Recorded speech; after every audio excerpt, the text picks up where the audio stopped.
Hola mi amigo! Aujourd'hui, je prépare un picadillo, une recette cubaine à l'Instapot. Pour cette recette-là, vous allez avoir besoin d'une livre et demie de bœuf haché.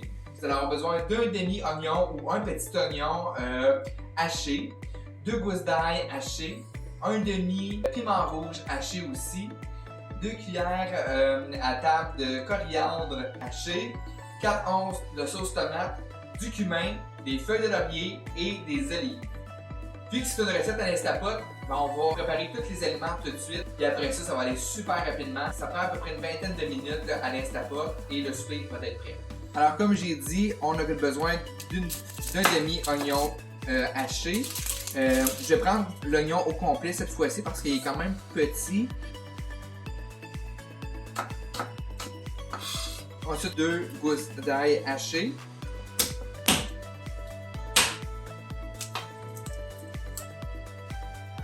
Une tomate hachée. Les tomates hachées, là, je trouve que ça va mieux d'utiliser un couteau à steak vu que ça a des dents. Là.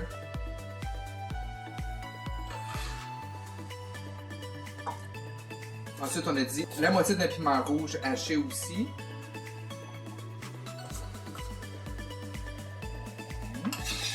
On va hacher les 2 cuillères à table de coriandre. La coriandre n'est pas super belle, mais je sais pas pourquoi. Moi, je garde jamais ça plus que 2 jours de la coriandre dans le frigidaire. Si jamais vous avez des trucs pour garder la coriandre, je suis preneur.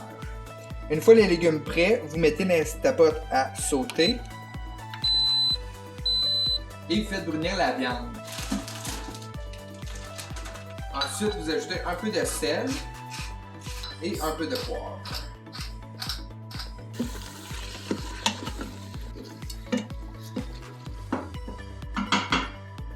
Une fois le bœuf bruni, vous ajoutez les tomates, les oignons, vous ajoutez l'ail.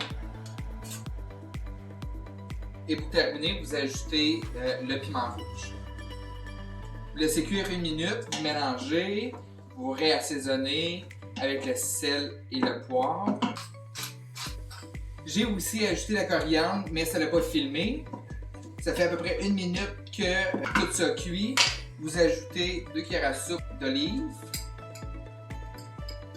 Puis on dit 2 cuillères à soupe de jus d'olive aussi.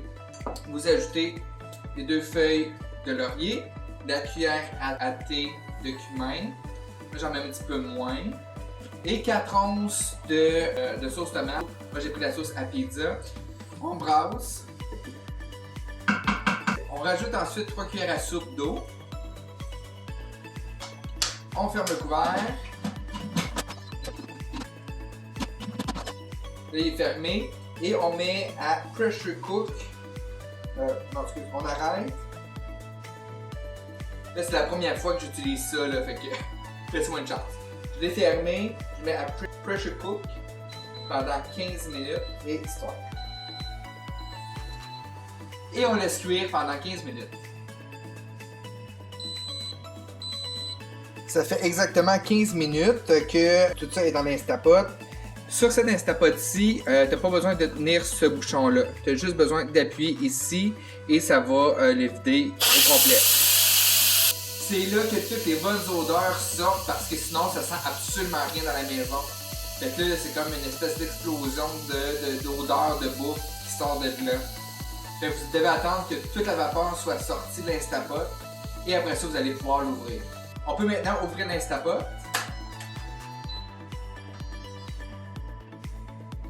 Le picadillo est maintenant prêt.